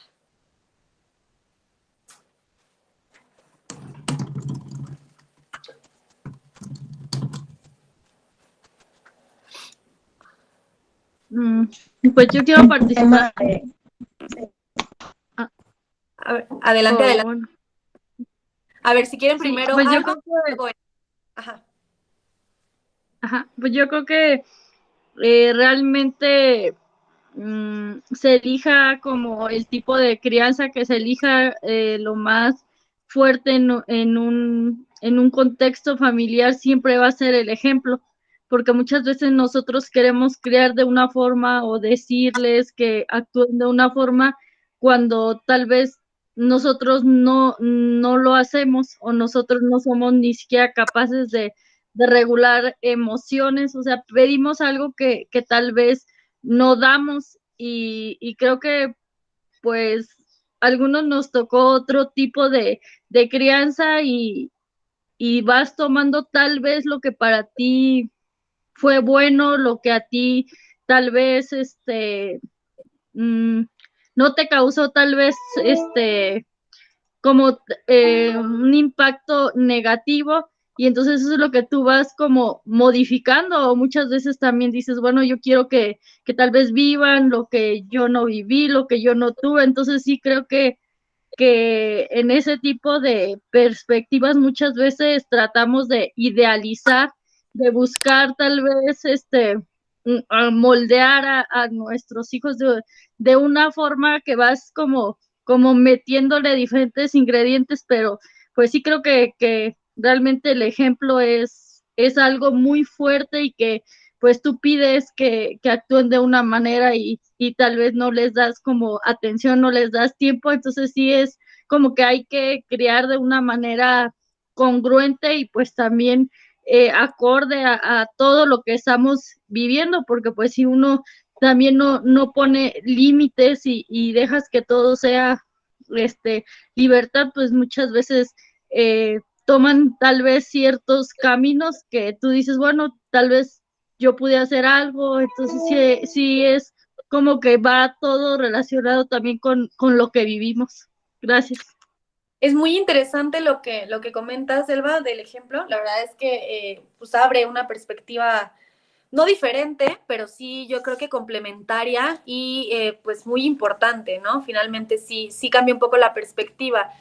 Eh, es cierto que en ocasiones cualquier estilo de crianza lo que se pretende pues es tener una fórmula diferente, ¿no? A la que a lo mejor nuestros padres tuvieron con nosotros. Pero si nosotros, como dices tú, no sabemos regular nuestras propias emociones, ¿de qué manera le enseño a un niño a que primero las identifique y luego las regule? O sea, si yo como adulto no sé qué estoy sintiendo, si a lo mejor tiendo a somatizar, estoy siempre enfermo, tengo estallidos de ira, ¿cómo le digo al niño de 4 años que lo que está sintiendo es válido y que tiene que empezar a aprender a regularse y a manifestarme de manera asertiva lo que necesita? O sea, yo ahí creo que la clave, o sea, la clave sería que todos empezáramos a asistir a terapia, ¿no? Yo desde una perspectiva psicológica se los digo, pero yo creo que sí, o sea, en mi caso yo no tengo hijos todavía, pero sí me gustaría llevar un buen proceso psicológico antes de tenerlos, que no me va a garantizar absolutamente nada, pero creo que al menos sí podría darme, pues, no sé, o sea, cierta paz en cuanto a lo que yo sienta, ¿no? O quiera, o mis propias proyecciones, mi propio narcisismo, no lo sé. Entonces, tu perspectiva es muy interesante, Elba. Muchísimas gracias. Ana, por ahí creo que querías tú también participar. Adelante. Sí, maestra, lo que pasa es que también es cierto que los tiempos han cambiado. Antes había más respeto. Nuestros padres nos educaron de una forma diferente, que a veces que con una mirada tenías para retirarte de donde no querías estar, una plática de mayores. Ahorita ya los niños todo y los papás no les evitan que estén en conversaciones de adultos, están hablando que de narcos, que de drogas y de música que no les conviene para nada. Y sí, coincido con la maestra que me dio que el ejemplo es el que debe de ser lo más importante y pues los niños aprenden por imitación. Entonces lo que hagas tú, ellos lo van a hacer, que también van a aprender cosas de otras personas, ¿verdad? Pero los educas con buenos valores con su autoestima bien y en un ambiente de seguridad, ellos van a estar muy bien. Ok, sí, también es interesante tu perspectiva. Entonces, tú estarías más del lado, por ejemplo, de este autor Bauman, ¿no? Que habla de la sociedad líquida, el tema del respeto, etcétera, etcétera, ¿no? Que es algo que finalmente, pues sí, probablemente se ha perdido. Yo no diría que se ha perdido, creo que la perspectiva o el concepto de respeto no es el mismo que era antes, pero también es cierto que hay muchos límites que no se ponen actualmente. Entonces, esto está generando un conflicto y podría relacionarse inclusive con el aumento en la tasa de conductas pues negativas, ¿no? O dañinas, o socialmente no aceptadas. Entonces sí, coincido contigo, Ana, creo que es un tema de equilibrio, o sea, creo que por un lado hay ciertas conductas que anteriormente se aceptaban, que hoy ya no se aceptan, y viceversa. Entonces creo que hay que llegar a un equilibrio, pero sí creo, y retomando de lo que decía Elba, por ejemplo, que tenemos que empezar con nuestra propia congruencia y después poder proyectarlo hacia las nuevas generaciones, ¿no? Entonces, pues sí, esta perspectiva psicológica, perdón, filosófica, habla precisamente de este tema, ¿no? De cómo los sistemas, los estilos de crianza, las familias han sido un parteaguas importante en, pues, el modelo nuevo, ¿no? De personalidad que tienen las nuevas generaciones. Entonces, ok, ahora, hay otra perspectiva, que es la perspectiva pedagógica, ¿vale? Aquí digamos que hay incongruencia entre las necesidades educativas y lo que ofrece la escuela. O sea, les pongo el ejemplo del sistema Montessori. Si yo quiero establecer un sistema autodidacta en el que no tenga que estar con los niños atrás, sino permitirlos que ellos, a partir de la exploración, del juego, de sus propios límites, vayan conociendo y vayan aprendiendo, pues qué padre, o sea, suena muy, muy padre, como el tema de los estilos de aprendizaje, ¿no? Que cada niño aprenda de acuerdo a su canal, de aprendizaje, canal auditivo, visual, kinestésico, etcétera. Pero realmente, si nos preguntamos si el sistema educativo en México está preparado, nos da las herramientas, las instalaciones son las necesarias, el uso de tecnología está perfectamente bien enfocado para llegar a eso, muy probablemente la respuesta sería que no. Entonces, por un lado, yo educativamente o académicamente estoy ofreciendo un desarrollo integral en los niños, por ejemplo, desarrollarlos con un sentido socioemocional, y por otro lado, no tengo en los consejos técnicos una mentoría correcta sobre cómo establecer estrategias que me permitan el desarrollo de habilidades socioemocionales y eliminación de conductas negativas, por ejemplo, que es lo que me comentaba hace rato, no me acuerdo quién de ustedes fue, si fue, creo que fue Violeta. Entonces, pues ahí hay una incongruencia, ¿no? Y eso también pudiera ser un obstáculo al momento pues de clasificar, de identificar, de diagnosticar, de tratar, ¿no? Estas situaciones. Y finalmente la perspectiva psicológica, ¿no? Esto tendría que ver, y es más neurológica, formas de captar y procesar la información. Sí, por un lado la parte cognitiva y por otro lado, pues los significados que le damos a cada situación que vivimos de acuerdo a nuestras experiencias previas. Por ahí John Locke hablaba de la tabula rasa, no sé si en algún momento lo llegaron a escuchar, pero él decía que nosotros somos literalmente una hoja en blanco que se va manchando con base en nuestras experiencias. Entonces no hay una tabula igual que otra, porque cada una se mancha con experiencias distintas. Entonces, en este caso, hablaríamos de que a lo mejor las experiencias de un niño hacen que la información que obtenga del medio sea bien, o sea, bien especial. La manera en la que él va a percibir al mundo para nada es la manera en la que yo voy a percibir al mundo, aunque sea absolutamente la misma cosa o el mismo elemento. Entonces, esto también entra. Y si se fijan, aquí tendríamos entonces 4 perspectivas que no creo que tengamos que elegir una, creo que se trata de que todas se complementan y al final tenemos 4 problemas, ¿vale?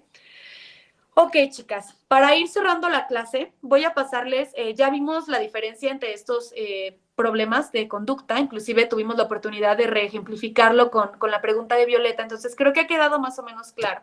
Les voy a pasar un breve video, ¿sí? Quiero que lo vayan observando, le voy a ir haciendo pausa en los lugares donde tenga que pausar para que podamos comentar y pues igual estoy atenta a dudas o inquietudes que puedan tener.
¿Qué pueden observar, chicas?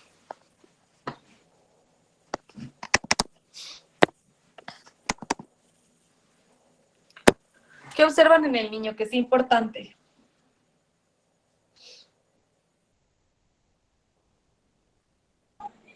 Como que empieza a observar y a manipular los objetos, a agarrar los objetos del médico, no sé si sea psicóloga o sea médico, pero como que empieza a explorar, a tener como curiosidad por conocer los objetos y no presta mucha atención a lo que ella le está diciendo. Como que tiene la mirada como perdida. Correcto. Entonces, digamos que hay un exceso de actividad. Sería el primer síntoma, ¿no? Que identificas, Ana. Hay un exceso de actividad. El niño llega y constantemente cambia, también ese es el segundo síntoma, cambia su foco atencional. No es solamente que haya mucha energía en una sola actividad, el foco atencional va cambiando de objeto en objeto, contesta, pero contesta frases simples y frases cortas. Ok, muy bien. Hay otro elemento que me gustaría saber si alguien identificó en cuanto a algunas de las preguntas que le hace la doctora Andrés. ¿Lo pudieron detectar?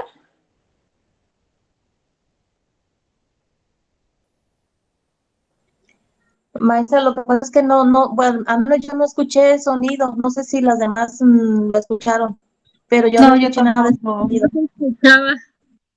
A ver, déjenme ver, a ver si, ¿qué fue lo que pasó? Déjenme, yo creo que es porque compartí la pantalla sin sonido. Espérenme. A ver.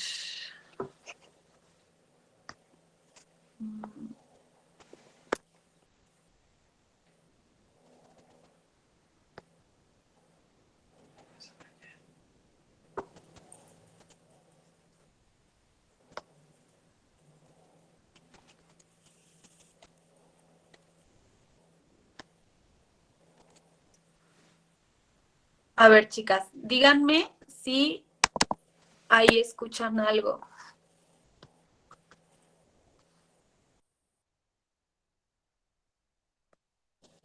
No se escucha. No me digan eso, qué extraño.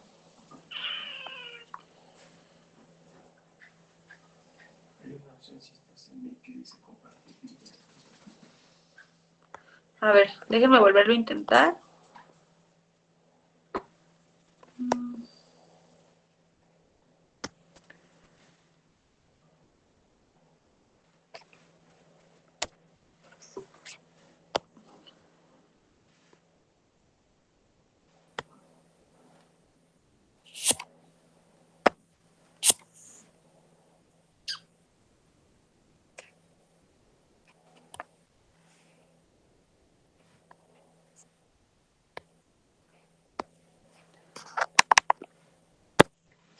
Bueno, igual, miren, de cualquier manera ya es algo tarde. ¿Les parece? Sí, empezamos con ese video, la clase que sigue, y sirve que veo qué demonios sucedió con mi audio para poderlo arreglar.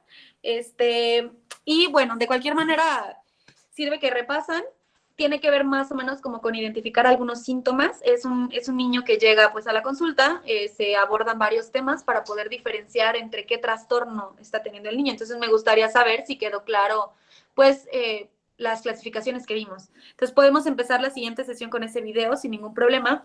Y bueno, vamos a ver eso, vamos a terminar de ver algunos componentes socioemocionales y la próxima clase, pues literalmente ya la mayoría, digamos a lo mejor la hora que resta, vamos a enfocarla en las estrategias que podemos implementar en el aula para trabajar con este tipo de conductas, ¿no? Ahorita ya al menos logramos identificar de qué se trata, cuáles son los síntomas, cuáles son las causas, y la que sigue nos enfocaremos en, ya no en diagnosticar, sino más bien en actuar, ¿de acuerdo? ¿Tienen hasta aquí alguna duda? Una. Ok, perfecto. Pues me dio muchísimo gusto conocerlas, tenerlas por aquí en esta primera sesión del curso. Por ahí ya estamos en un grupo, entonces cualquier duda que tengan en la semana o cualquier situación, pues róbense mi número sin ningún problema, ¿vale? Entonces, pues les deseo una excelente noche, mucho gusto y nos vemos el próximo jueves. Gracias. Gracias. Gracias, buenas noches. Hasta luego.